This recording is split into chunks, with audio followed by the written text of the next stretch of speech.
So it's, of course, always very interesting to think about language, and particularly something crossing a language barrier like the Buddha Dharma, Buddhist teachings. And what it would mean if it was in our own language from the day you had heard about it. And whether you would be able to relate to that more or less, because there's something almost about the exotic quality of the language that lets us play with this in a certain way. But bodhicitta is two words put together in Sanskrit, and bodhi is a key word for us, meaning awakened, awake, and chitta means both mind and heart. It really means the seat of consciousness of being alive, of being the sentient being. It's the seat of that, the heart seat of that. So it's a combination of consciousness joining with the heart principle. You see, physically, the seat of consciousness is considered to be in the heart center. So our very vitality, our sense of connection, and our sense of how we communicate out and back from there is what we're talking about when we say chitta, mind, heart. So bodhi means awake or current, present, immediate, right? Bodhicitta. So, at the heart of what we're talking about with Buddhism is we are trying to activate a certain principle in ourselves which is very connected, very present, and very heartfelt. I just realized, okay, it seems like, I hope we're still working here. Somebody type in if there's a problem. My particular screen has frozen, but I'm not sure that means yours has. So it appears that we're still broadcasting. I'll just restart that for my purposes here. So the principle of activating our awakened heart and consciousness is bringing forward our most inherent qualities right into the present situation without any kind of obscuration, any kind of obstruction, any kind of holding back. Also without any kind of trying to push an agenda or something like that. So it would mean being in the seat of the very present experience of being a human being, with the emphasis on the being part. So the bodhicitta is what we connect, the basic connection principle between ourselves and everything else. And as such, it seems to have, it's described as having two very fundamental qualities. One is that it exists without any kind of prior conditions or causes.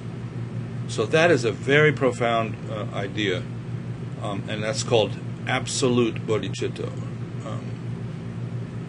unconditional bodhicitta. If you touch in on it right now and you feel that kind of heart and that kind of consciousness, it is impossible actually to say where it came from, if it even has a predecessor of any kind. It has the quality of immediacy and timelessness, and it has the quality of being fully awake right in the moment. So a lot of the training in the absolute bodhicitta or the unconditional bodhicitta is to simply touch in and recognize the quality of present awareness and open-heartedness and sort of unguarded quality right now. So we can always touch in on it, but the idea is that it was sort of there before we remembered to touch in on it. So it's got, descriptions like primordial, kind of before we touch in on it, it was already there, existing in some kind of natural way. So then our practice, you know, that those of you who are out there doing mindfulness meditation and awareness, Vipassana meditation, you're working with absolute bodhicitta all the time by clicking in from a range of very astute mindfulness and very precise mindfulness to just one breath, you know, one cycle of breath. Or like Thich Nhat Hanh might do, ringing a bell while people are working, and you sort of touch in right then and there to the quality of being present and awake. Or we notice some of the events, things that are happening within that space, like a thought arising or a physical sensation arising, which is more the Vipassana side. So our intuitive side of our practice is very much oriented towards just assuming that people have the capacity to wake up on the spot and allowing for space for that to happen, and then bring that forward in the situation.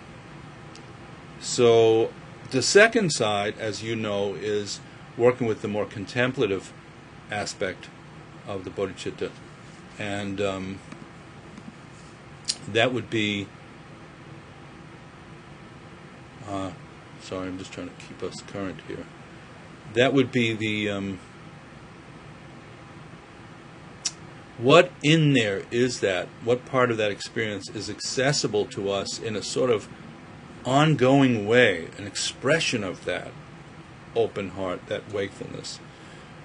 It's expressing itself now by the way you say hello to somebody, by the way you take care of your child, by the way you prepare your lunch or dinner. How much awakened quality and open-hearted quality is being expressed in terms of your thought, your emotional life, and your activity in the world. So that is called the relative bodhicitta. And those two are said to be inseparable. They're intertwined, like the rose and the vine, right? So they're, if our practice becomes too absolute and we're not expressing ourselves and communicating with people in a compassionate way, the quality of wakefulness can become too stark and kind of removed. And on the other hand, if we don't have that sense of being able to refresh and connect with the awakened mind on the spot, what we end up with is a bunch of theories about how to behave nicely. And everybody knows those can those can get all mucked up. So we're mixing a stew of absolute and relative bodhicitta in our practice, of recognizing sort of the awakened quality, A, and then B, monitoring and cultivating the most positive expression of that in terms of how we hold our thoughts and our emotions, our body and our speech, and then also our activity out in the world. So that's the general idea here. I hope that makes sense, and I'm going to look and see if there's any questions coming up or if anybody has comments. Again, if you're just joining with us, please put the comments on the Facebook page.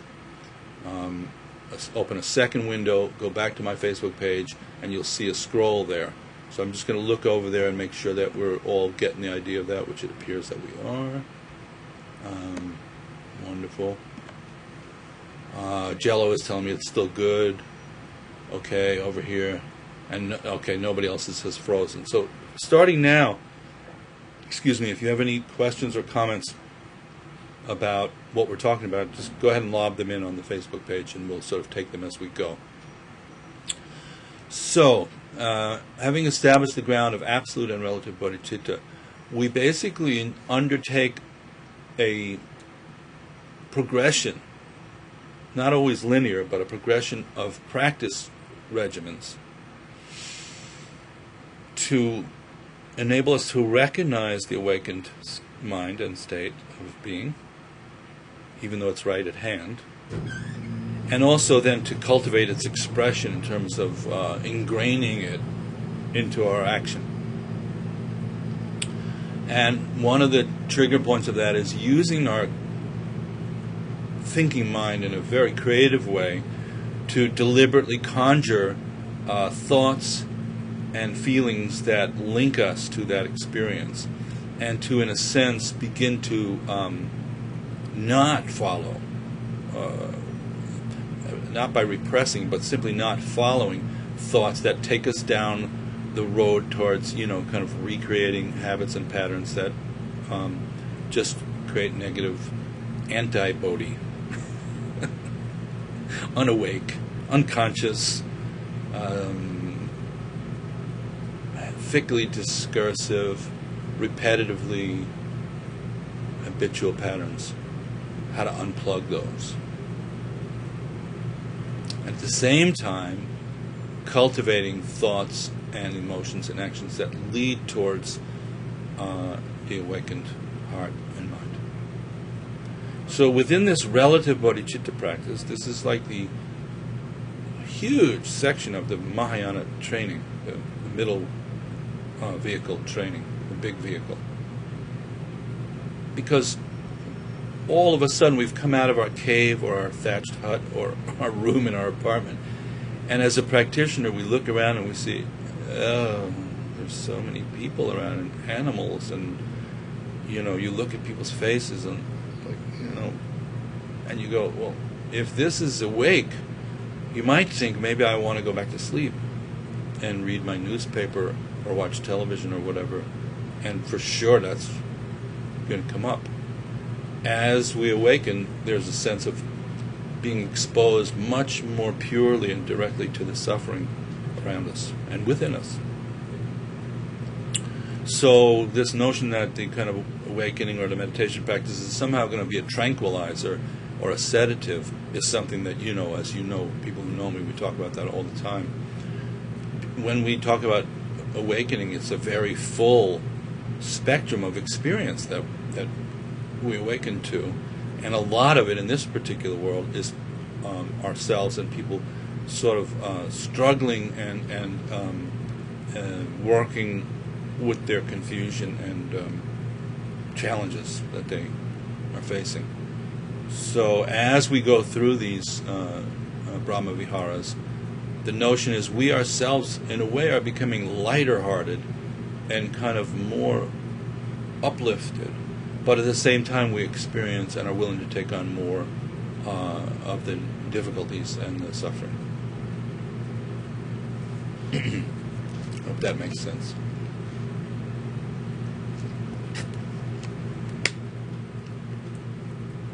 So, coming to the four Brahma Viharas, the Four Immeasurables. First of all, I explained why they're called Brahma Viharas, for those of you who are chipping in fresh. That's the sense of upliftedness, let's put it in modern terms, of the higher realms, the quality of cheerfulness and happiness and kind of a lighter state of mind. It's not weighed down by our habitual patterns. That's what's happening to us. And the benefit of doing that practice is, that's why it's called the Four Immeasurables. It's not because the practice is immeasurable per se, but the benefit is immeasurable, right? So we have a kind of notion, and they sometimes use the word inconceivable benefit. So we could easily say, well, this is good and this is nice and that'll be nice, but the notion here is that it actually has the potential to transform our whole existence and how a day goes by and our state of mind, which, as you know, you wake up in the morning, if we did Groundhog Day and we woke up in the morning twice with the same day, depending on our state of mind, it's a completely different experience. So we're working from our side that way. So the benefit is inconceivable or immeasurable, as we say, and the exercise of it is quite specific in the sense of how do we go about this. The four are in cascading order of kind of, you could say in a way, increasing degree of difficulty or more profound or more penetrating, or you could say they're all equal and equal value. So you know how that is. It's like the characteristics that we're cultivating could be said to be progressive, but they could be said to be simultaneous at the same time. So we have the first one, may all beings have happiness and the causes of happiness. This also will come into the chant that we'll learn at the end. Most of us probably already know it, and we regularly do it at Shambhala centers and at the Om Yoga school. Slightly different in translation, but very much the same principle.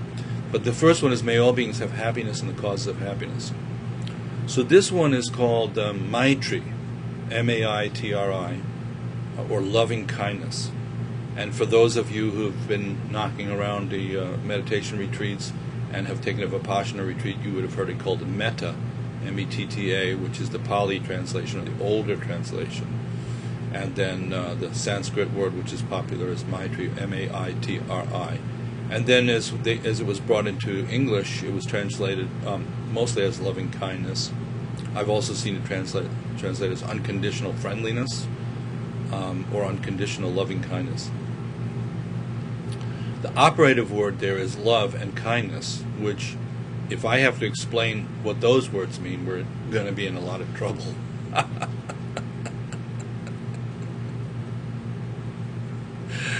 You know what I mean? Like if someone says, love, kindness. So what we're talking about is the most basic and honestly open-hearted feeling that we have when we care about somebody.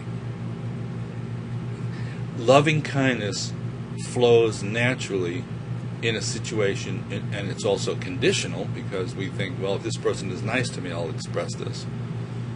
But just to get the flavor of it, it's that feeling of wanting somebody else to be happy. You know that feeling? It happens every once in a while. Or even wanting ourselves to be happy.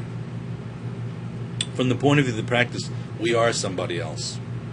Because we're the caretaker, but we're also the person in there. And we're saying, even if you're caretaking yourself for the person who's living inside your body right now, tonight, we're wishing happiness and the causes of happiness to that person. We're wishing it to the people that we care about. So you could think of somebody right now who you care about, somebody close to you, and you go, wow, I hope they're having a happy time, a good day, everything's going well for them. And then we can begin to think about people that we're a little more neutral to, right? Then we take the final plunge into unconditionality, and we say, well, even somebody that we think is a schmuck right at the moment, we stretch our wings, and go, all right, I wish they're happy too. And even if you can only get as far as contemplating that if they were happy, maybe they'd be less of a schmuck from your point of view, that would be a good thing. So, that's the general idea there. Unconditional means not based on the premise that only with causing, with small print, okay, well, they were nice to me, so I wish them happiness. Even if we don't know them that well, we wish them happiness. And even if we happen to be irritated with them at the moment, we can still transcend that and get beyond that and above that. So that's the general idea. And of course, as you look at those things, they move around on the big board, right? So some people, are only, it would be a television show called Schmuck for a Day, right? And even if the person's fulfilling that role, we're going to give them a break and say, we recognize that still they're basically good, and we wish them happiness. So this is a cultivation that takes time, and as you know, all of you who have done it, the Maitri practice or the Metta practice is completely about this cultivating this loving kindness. Okay, so I'm just going to take a minute to look and see who's joining us here.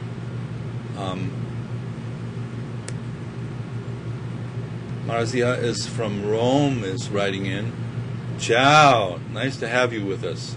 I'm always, happiest to see you because I know that it's like 1 a.m. in the morning, so I know you're a loyal Dharma practitioner to be showing up at 1 a.m. or 2 a.m. sometimes. And all of us are wishing that you still get enough sleep and are happy and have the causes of happiness. So after this, you could do that. But then Michael is writing in and saying, thank you so much for these talks. You are very welcome. So hopefully they've been helpful for some people. So thank you, Michael. The second Brahmi Vihara, after we finish wishing everybody well, and that takes some doing, but here's my personal experience of Maitri practice or metta practice is, and this may be just quirky and unique, I feel much lighter after it. I almost feel physically lighter from just going through the exercise of tuning in to that quality of positive wishes. And at first I was cynical about it and suspicious about it, and now I'm not anymore. There's something very genuine about cultivating that. Because, as we've said before, you're always cultivating something, and a lot of times we're cultivating negative habits, that's all we're doing. We're putting ourselves down, we have a strong voice in our head that's going, you can't do this, you're not good, you're not worthy. And, so to just reverse that habit can produce a certain feeling of lightness if you really go along with it. The other thing that happens, as it's been pointed out, if you practice Maitri or Metta regularly, it starts to really leak.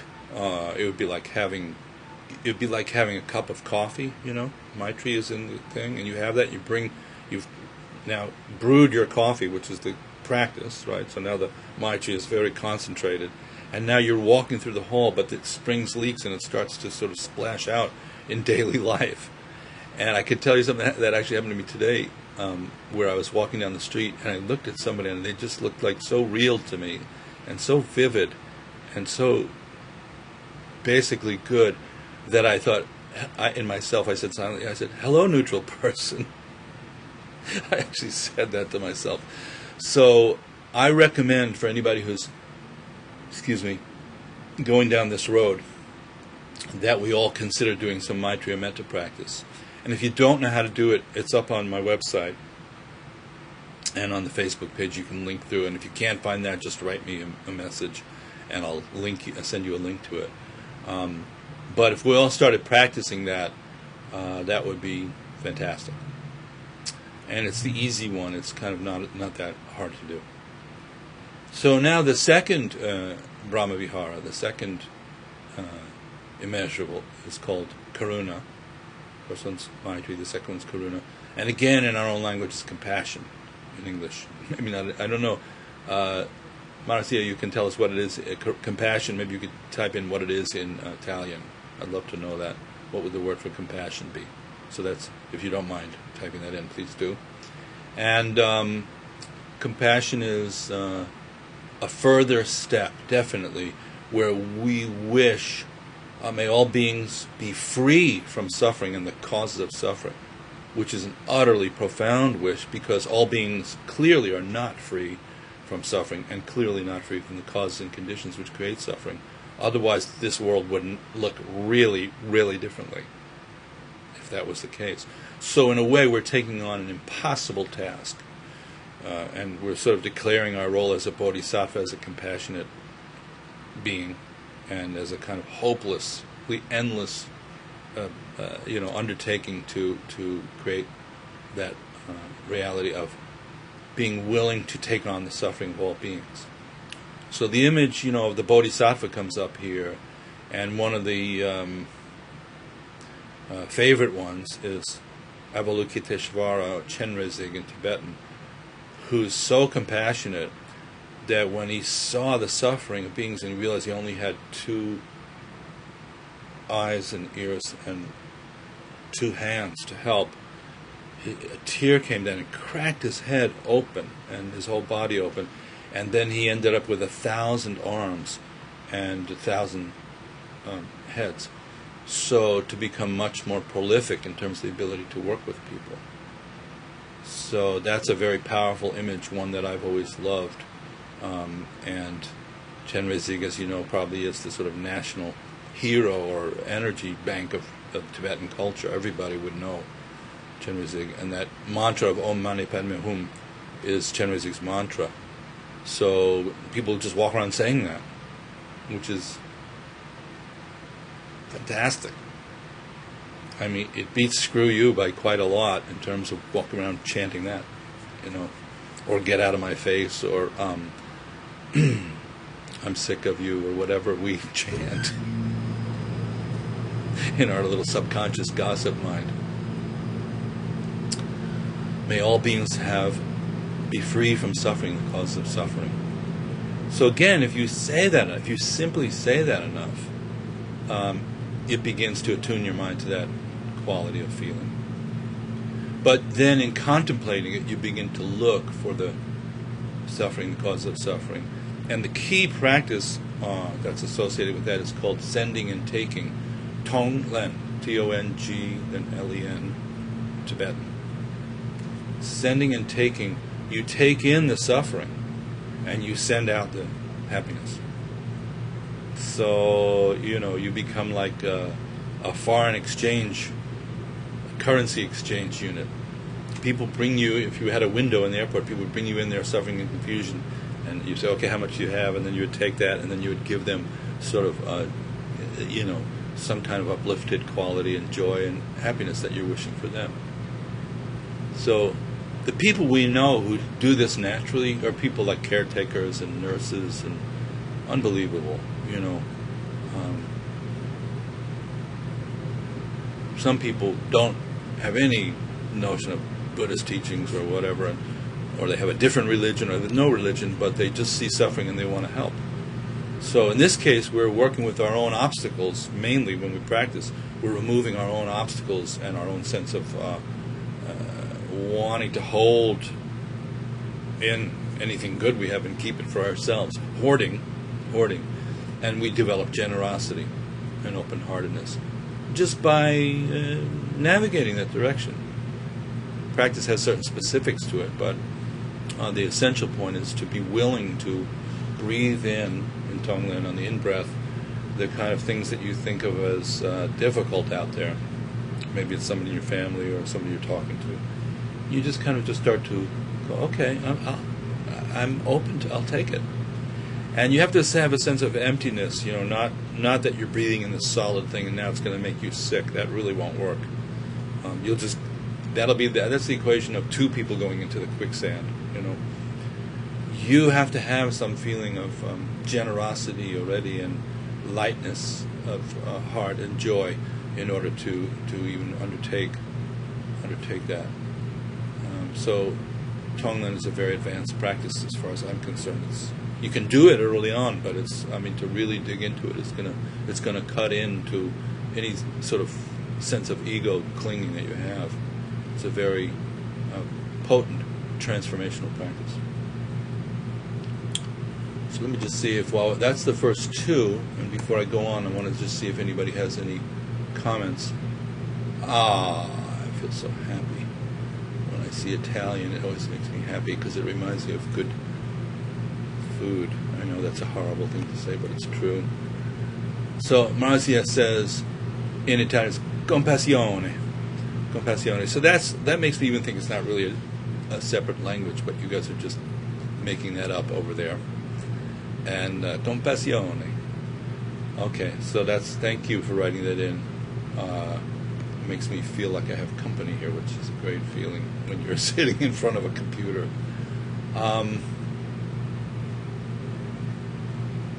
So there's a few questions. Let's pause before we go to the last two Brahma Viharas and address a couple of questions that have come up from Janet, who has her sunglasses on in her Facebook page picture. Excuse me. What about doing the practice that the person might have been our mother in a past existence? I tend to do that when I encounter people with issues, or maybe they are my issues, or they are my issues. I'm not sure which the emphasis is there. So yeah, as we know, in the Asian traditions, they talk about compassion being easily to identify when you think about your mother, or if you are a mother and you think about your children. So definitely, that's very traditional. Sometimes if I'm teaching this or practicing this, just like you, Janet, I look around the room as I'm talking to people, and I imagine that they're my only child. No matter what they look like or what kind of energy is coming out of them. because the odds are that even if we're not that taken with them, or we're maybe find something irritating about them, there's a really good chance that their mother, give or take, is feels very strongly connected and caring and loving for them.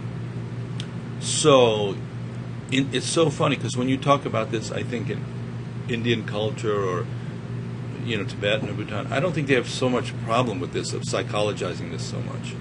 And the traditional point, as you're saying, Janet, is that every being, if you understand the notion of reincarnation, of coming into a physical form over and over again to work through karmas, if you have that view of life, every being, they say, including, the June bug walking across your desk, or, your dog, has been your mother in a previous lifetime. Or you could say, will be your mother.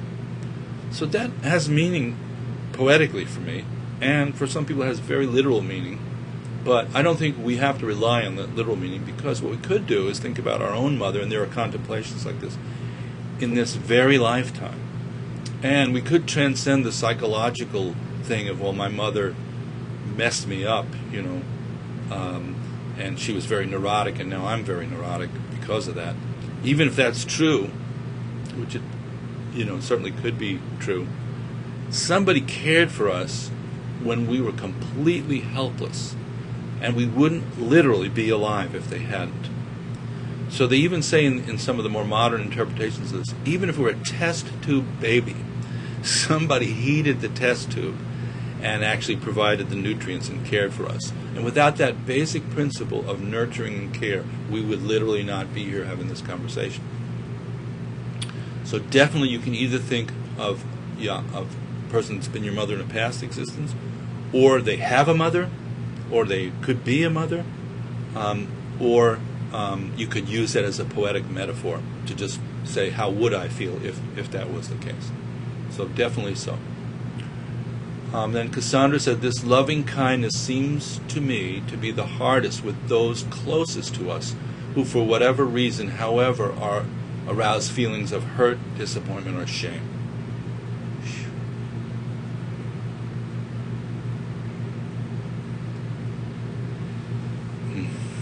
Yeah. So I think everybody can resonate. The closer it gets to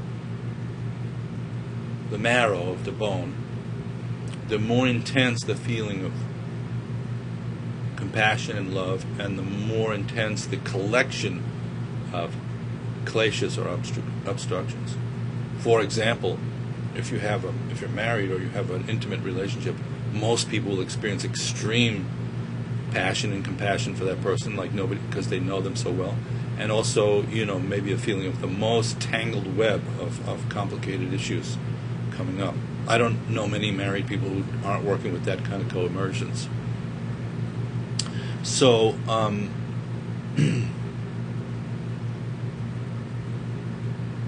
that's the best opportunity to practice.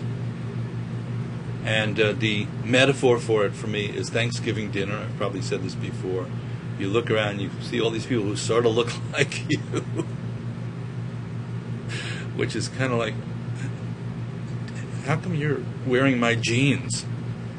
Not in the sense of the pants, but the whole, you're wearing my genetic code over there.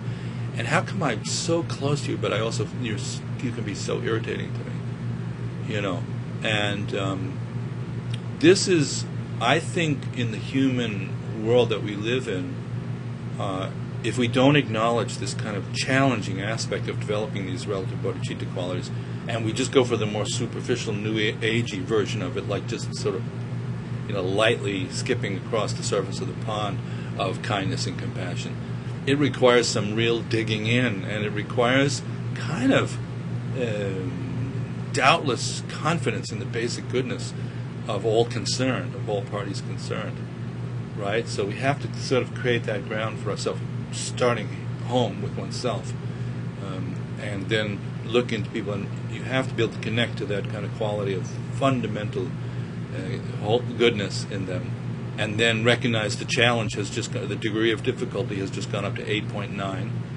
but also the opportunity for really connecting with kindness and compassion has gone up to 8.9. It's a lot easier to just kind of, look at somebody on the news and say, wow, I really feel bad for that person, as opposed to, when it's very, very close to home and when it mirrors certain habits that we might have and problems that we might be having. So, Cassandra, I hope that makes some sense from your point of view. I'm looking to see if anybody else chipped in, and then we go on. Okay, there's a few. There's one more from Neely. I seem to have a harder time practicing Tonglen since I've been dealing with physical problems, including chronic pain in recent years. In terms of breathing in the difficult stuff. Yes, you just mentioned the sense of breathing in something that will make me sick. I think I have the fear it will make me sicker, or that I don't have health to give. I do have compassion to give, though. How do I deal with that?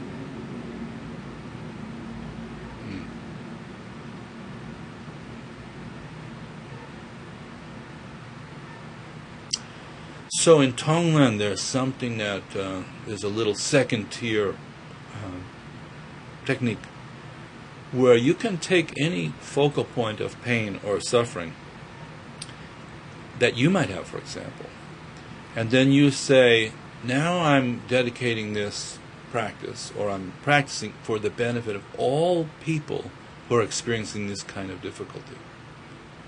So you include them. So let's say you have chronic pain.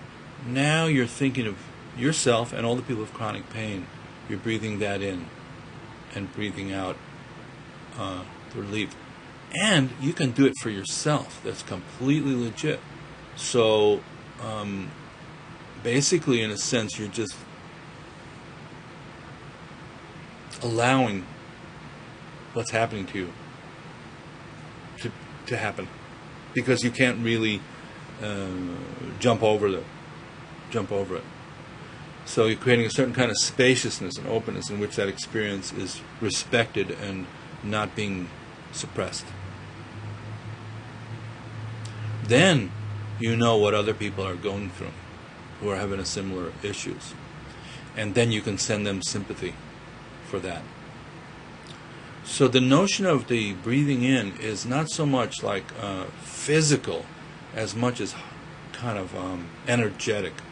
The breath is just a reference point for it. And as energy, when you take that in, all you're really doing is taking in, creating a sympathetic feeling for those people. They're still out there. They're not coming into you. They're not bringing their, physical problems into your body. So there has to be a certain, when we say Tonglen, there has to be a certain feeling of kind of emptiness or openness, which is called shunyata. It's just, there's nothing solid in that space. You're just working with the energy, and you're already having this very soft, tender feeling because you know what it's like to suffer in this way. So you just include other people who are suffering that way, and just like you have sympathy for yourself, and just like you can create more sympathy for yourself by allowing what's happening to be happening as opposed to fighting it, then the same thing, you can offer that to the other people. If the Tonglen is too intense that way, don't do it. There's no need to practice that way. There's a lot of, do the Maitri practice. And if any of those are too intense, just practice being present with whatever arises and practice mindfulness. Mindfulness is very compassionate because you're not trying to, be somewhere else. So you're allowing yourself to be present. But I know this is very challenging. I had one student who had a tremendously difficult time for a year or two, and I don't know if your situation is temporary or ongoing. It's easy enough for us to say these things when we're feeling relatively okay, and much harder to practice when we ourselves are in chronic pain. I remember being in a hotel room in LA with a root canal type of pain, and it just peaked at a certain level, and I just thought, this is very challenging. So what we say is that sooner or later all of us would face that. In a way, if you looked at it very dharmically, you'd say it's an extraordinary opportunity to work with your mind in a very challenging situation, because eventually we will have to do that in one way or another. But if there's any way that any of us can help you, I'm sure we would try. So it could be, any ideas about things that you're facing, or if you need more support or communication, you should feel free, Neely, to stay in touch with me, and sometimes just having friends and Dharma, Sangha, like we talked about last time, can be very helpful to spread it around a bit. So please feel free to write back right now if that was not helpful or appropriate, or if there's some further conversation you might want to have about it. Just taking one more look, and then we're going to go on for the last two. Okay, Jello, I'm going to hold your comment for after, because I want to make sure we get through all of these. The third Brahma Vihara we have so far, loving kindness and compassion.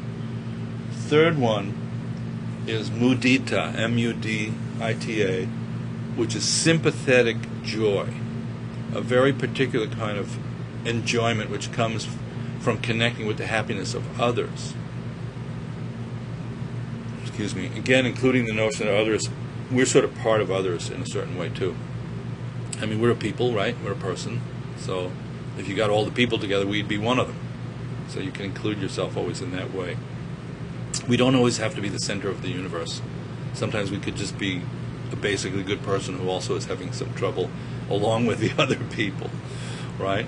So that sense of including oneself.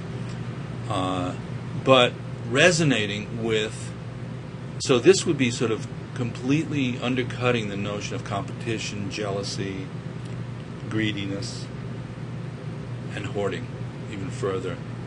And you see something nice happen to somebody else. I guess it would be the enlightened equivalent of the Academy Awards, when the person says, I'm just happy to be nominated, and I'm in with such a great group of other talented people, and I'm so glad, I'm so happy for them too. Except in this case, you would have to kind of mean it. I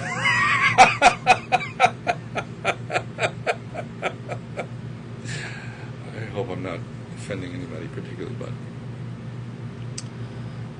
so sympathetic joy, rejoicing in the happiness of others.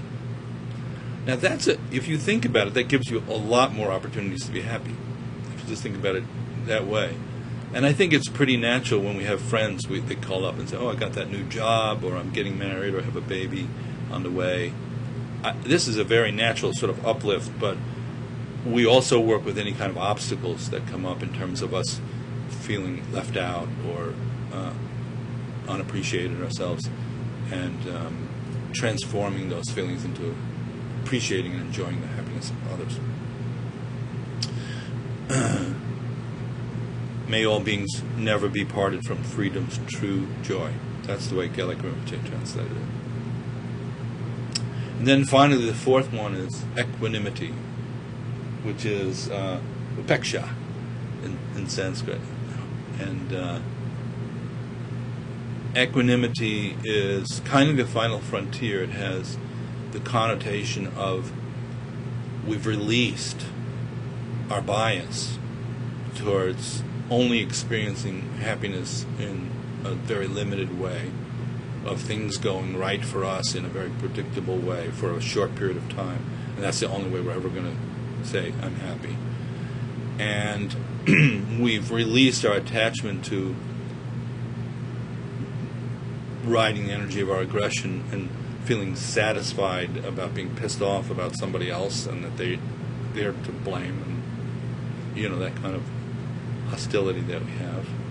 And we've released our sleepy, dulled out quality of really not paying that much attention a large part of the time with a lot of people that we're encountering in a lot of situations, which is called ignorance, right, or dullness. So when we say equanimity, we say, may all beings have equanimity free from dwell in equanimity, free from attachment and aversion. But the third one would be ignorance. So it's free from passion, aggression, and ignorance. Free. That's the emphasized word there. Free. We're not bound by those. Of course, that has huge benefit for other people. But what we're really talking about is some kind of personal liberation from that heavily biased hand that we play. So equanimity is really good. We're kind of fueling up on a real sense of being present and open no matter what happens, and kind of undoing the logic of picking and choosing all the time to make things come out exactly right, and then they don't anyhow, and just going, okay, stability, equanimity. This is a powerful quality. The lamas have this quality, the ones that we study with. They just don't get riled when things go wrong. They don't get giddy when something good happens. It's stable. And it's one of the qualities of shamatha also, that kind of stability, right? So, may all beings have happiness in the causes of happiness. May all beings be free from suffering in the causes of suffering. May all beings never be parted from freedom's true joy. May all beings dwell in equanimity, free from attachment and aversion. That's the four Brahma Viharas. We could practice that for informal meditation or just walking around for the rest of our lives. Just let that wash through. Let those wash through. Pick one, work on that for the day. So, great topic. It seemed to emerge naturally at the end of last week. And we have a few minutes maybe for some last questions and discussion, anything that you want to add. Comments, so I'm just going to throw that open.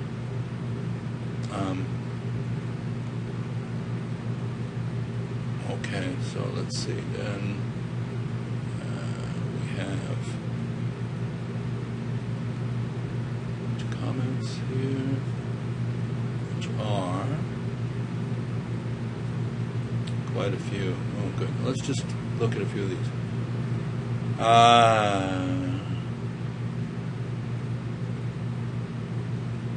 Janet, well, you guys can see some of these. I won't read them, but I think, in a sense, Neely, we're doing our best to give you, a little virtual Dharma hug from the Sangha here, So Janet is sending that, and Cassandra is saying, yes, thanks. Also, the tip about feeling as though you are their mother.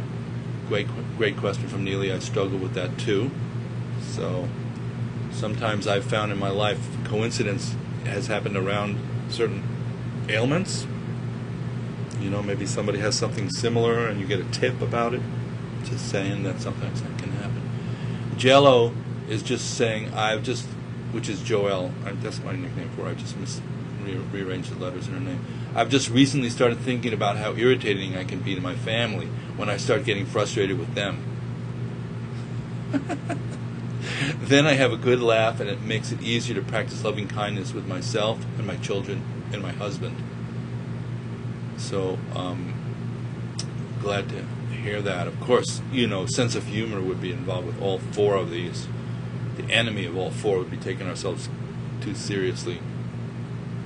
Neely is saying thank you for the feedback and support. It's very helpful. Thinking of what other ways there could be help from this group. It's funny you mentioned root canal because my chronic pain is in the mouth and jaw area. Though usually not that bad, I can control it with Tylenol, ibuprofen usually. But when that wears off, it's pretty intense. I do try sometimes to just stay mindful and see what it is before running for more Tylenol. And I do think at least sometimes it's an opportunity. I'm going to try the Tonglen method you suggested of compassion for others feeling the same.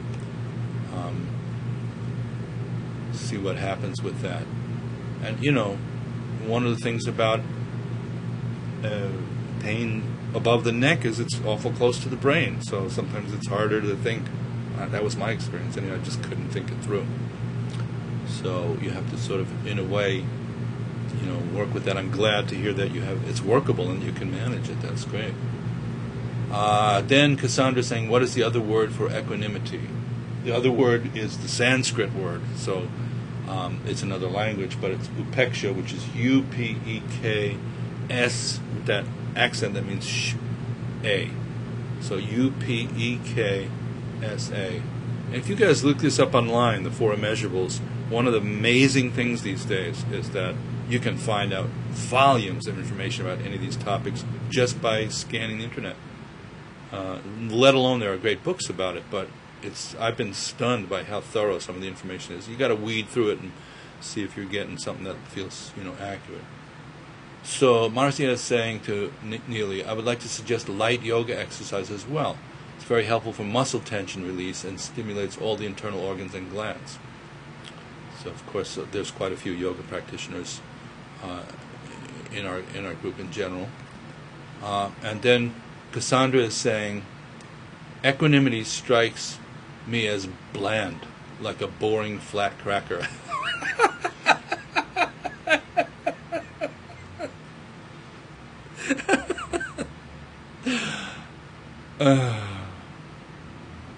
Wouldn't be so boring if you were hungry, by the way. But, leaving that alone for a minute, I don't think that's what we mean by it. And as you know, Cassandra, because you took that course with us, the idea of equilibrium or equanimity, we talk about dynamic equilibrium. There's quite a lot of motion in it, rather than a flattening out, which would be basically what you're talking about is just taking ignorance and mistaking that for equilibrium or equanimity. That's the cheap imitation of equanimity would be ignorance. You just dull the whole thing down to a flat, unsalted, unseasoned cracker. Matzah would not be bad if you've ever tasted that. And we're not talking about it. It has all the range of flavors, but we're not getting trapped in chasing down and craving, and we're not getting trapped in being pissed off and resentful all the time, and we're not getting trapped in that dullness of the flat cracker. So it's completely alive, but there's a feeling of openness to all of it, which is a bigger field than any of them by themselves are. So if we're in a fight, we're willing to be open to the energy of that, and we're not freaking out, how can I get away from this so fast? If we're grasping at some passionate thing, we don't have to get completely hung up in that, but we could still experience it. And if we're spacing out or ignorant, we can look at the vastness of that, but allow the detail to come back. Because ignorance has no detail at all. We're not paying attention, basically. So I hope that clarifies that a little further.